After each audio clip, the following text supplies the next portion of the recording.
आज देखेंगे पुनः क्लास 10 के साइंस यानी कि विज्ञान के जो भी वीआईपी क्वेश्चन है उसी वीआईपी क्वेश्चन के हम लोग पढ़ेंगे।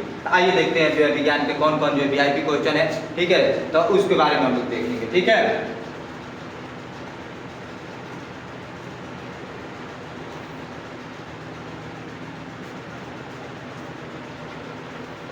देखेंगे पहला प्रश्न, ठीक है, क्लास 10 के जो वीआईपी क्वेश्चन है, चाहे वो उत्तर प्रदेश बोर्ड हो चाहे वो बिहार बोर्ड हो, सबके लिए जो है वह यह जो है महत्वपूर्ण प्रश्न है, ठीक है, जो बोर्ड में जो है बार बार यह प्रश्न उठाता है, पूछता है, ठीक है, उसी के बारे में जो है हम लोग पढ़ेंगे। हर रोज एक एक वीडियो बनेगा, वो जो है क्लास 10 के वीआईपी क्वेश्चन बनेगा, साइंस के बनेगा, ठीक है। देखेंगे पहला, यह जो प्रकाश संश्लेषण देख रहे हैं आप लोग के सामने जो है वो प्रकाश संश्लेषण, ठीक है, प्रकाश संश्लेषण के बारे में देखेंगे, ठीक है।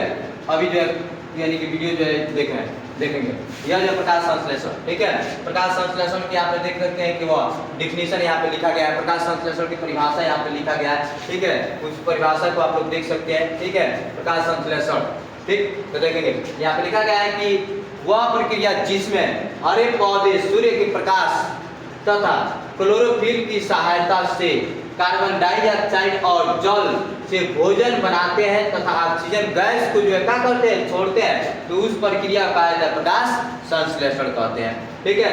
एक बार आप देखेंगे कि वह प्रक्रिया जिसमें हरे पौधे सूर्य के प्रकाश तथा क्लोरोफिल की सहायता से कार्बन डाइऑक्साइड और जल से भोजन का निर्माण यानी कि ग्लूकोज के निर्माण करते हैं तथा ऑक्सीजन को छोड़ते हैं, तो इसे ही कहा जाता है प्रकाश संश्लेषण कहा जाता है, ठीक है। या आप बता सकते हैं कि पौधे जिस विधि के द्वारा अपना भोजन बनाता है उस विधि को ही प्रकाश संश्लेषण कहते हैं, ठीक। देखेंगे यह जो है यानी कि आप लिखे प्रकाश संश्लेषण के समीकरण यहाँ पे देख सकते हैं कि लिखे हुए हैं, ठीक है। तो कार्बन डाइऑक्साइड, जल, ठीक है, यहाँ पे लिखा गया कार्बन डाइऑक्साइड और जल, यहाँ पे सूर्य के प्रकाश तथा क्लोरोफिल की सहायता से, तो वही जो कार्बन डाइऑक्साइड जल हो गया, सूर्य के प्रकाश बटे क्लोरोफिल की सहायता से जो होता है वह भोजन का निर्माण होता है। यह भोजन है यहाँ पे देख रहे हैं कि ग्लूकोज C6H12O6, उसके बाद से ऑक्सीजन गैस, अभी देख बताए हैं कि ऑक्सीजन गैस यहाँ पे देख रहे हैं, ऑक्सीजन गैस को क्या करते हैं, वायुमंडल में छोड़ देते हैं, तो वही ऑक्सीजन मुक्त हुआ है, ठीक है। अब देखेंगे आगे देखेंगे यानी कि ये इसके जो है मुख्य जो है तत्व क्या जो है क्या क्या है, ठीक है, तो देख सकते हैं यहाँ पे लिखा गया है, ठीक है। प्रकाश संश्लेषण के मुख्य तत्व, आवश्यक जो तत्व होते हैं, ठीक है, आवश्यक जो सामग्री होती है जो भोजन को बनाने का कार्य करती है, उसी के बारे में देखेंगे। तो पहला सूर्य के प्रकाश यह ऊर्जा का मुख्य स्रोत, यह पृथ्वी का सबसे बड़ा ऊर्जा का स्रोत है, तो वह सूर्य के प्रकाश ही होता है। बिना प्रकाश की प्रक्रिया नहीं होती है, बिना प्रकाश की यह प्रक्रिया नहीं होती है, ठीक है। सूर्य का प्रकाश रहेगा तभी जाकर प्रकाश संश्लेषण क्रिया होगा, सूर्य का प्रकाश नहीं रहेगा तो प्रकाश संश्लेषण क्रिया नहीं होगा।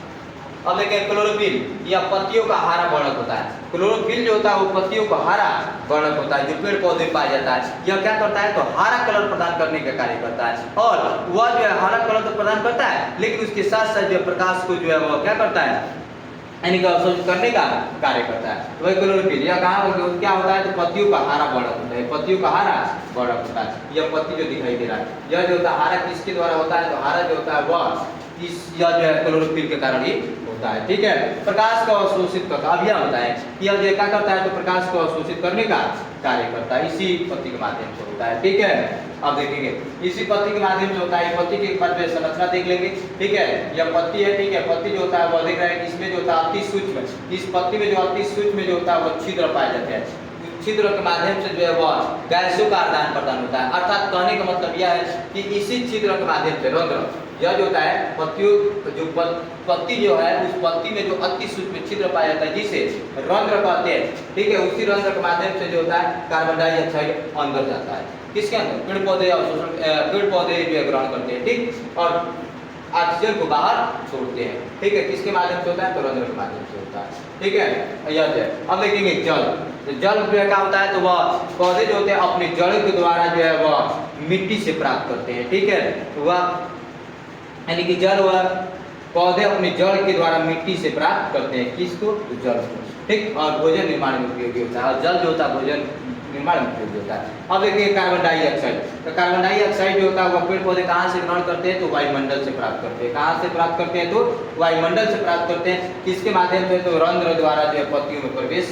करती है। यहाँ पे देख सकते हैं, अब ये बताएं, यह जो होता है वो कार्बन डाइऑक्साइड को क्या करते हैं, ग्रहण करते हैं और ऑक्सीजन को बाहर छोड़ते हैं। ठीक है, अब देखेंगे उसके बाद देखेंगे प्रकाश संश्लेषण के कुछ जो है प्रक्रिया है। ठीक है, यह प्रक्रिया देख सकते हैं प्रकाश संश्लेषण की प्रक्रिया, तो देखेंगे प्रकाश संश्लेषण की प्रक्रिया। ठीक है, जल का अवशोषण, प्रकाश संश्लेषण की प्रक्रिया देख सकते हैं। पहला जल का अवशोषण, जल का अवशोषण कहाँ से होता है, जड़ मिट्टी से जल का ग्रहण करती है, यानी कि जड़ जो होता है वो मिट्टी से जो है वो जल का ग्रहण करती है। ठीक है, उसके बाद से CO2 कार्बन डाइऑक्साइड यानी कि कार्बन डाइऑक्साइड का प्रवेश, या कार्बन डाइऑक्साइड जो पेड़ पौधे में कहाँ से प्रवेश करते हैं, तो वह पत्तियों के रंध्र से कार्बन डाइऑक्साइड प्रवेश करते हैं।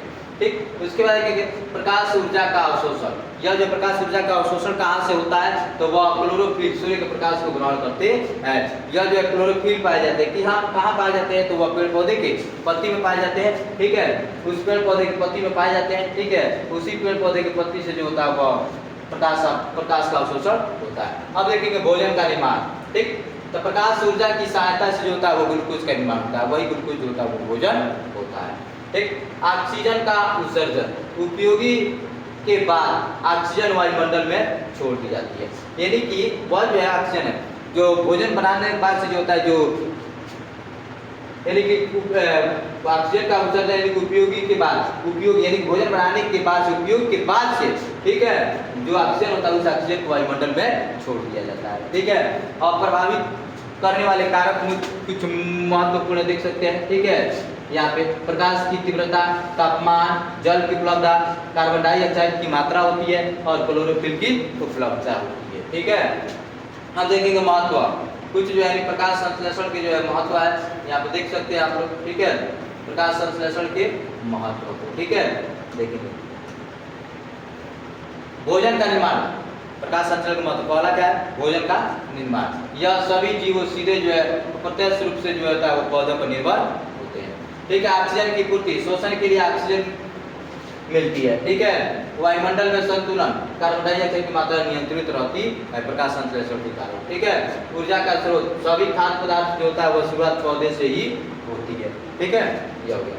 अब देखेंगे प्रकाश संश्लेषण और शोषण में अंतर। यह प्रश्न पूछता है, बार बार पूछता है कि प्रकाश संश्लेषण और शोषण में अंतर बताइए, तो देखेंगे उसमें जो अंतर क्या है। ठीक है, यहाँ सामने दिखाई दे रहा है, लिखा भी गया है कि प्रकाश इधर लिखा है, इधर शोषण लिखा है, अंतर देखें, इसमें भोजन बनता है, इसमें भोजन टूटता है, यानी प्रकाश संश्लेषण भोजन का निर्माण होता है, इसमें उस भोजन का टूटता है। ठीक है, इसमें देखेंगे ऑक्सीजन